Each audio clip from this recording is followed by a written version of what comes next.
Sexiness wears thin after a while and beauty fades. But to be married to a man who makes you laugh every day, oh, now that's a I was dubious about the effects of the Alexander technique when I first went in to experience it. But I found out almost immediately that the benefits were total, both physically and mentally, and, happily, have also been long-lasting. Kinky is using a feather. Perverted is using the whole chicken. And at this moment you're a difference between light and hard is that you can sleep with a light wears thin after a while and beauty fades.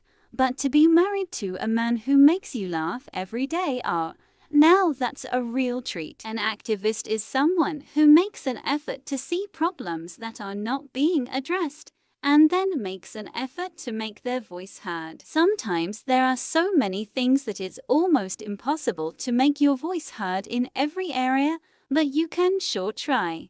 Joe, I'm going to get a new hairdo and look terrific and go back to school, and even if nobody notices, I'm going to be the most self-fulfilled lady on the block. Acting is like sex. You should just do it and not talk about it. I used to be neurotic. I didn't like myself very much.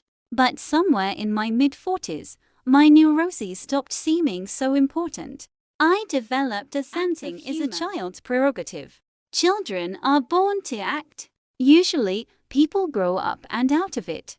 Actors always seem to me to be people who never quite did grow out of it. It is upsetting that many people don't seem to observe what's happening to the environment, what's happening in terms of global warming, the loss of habitats and wild things. I'm a risk taker.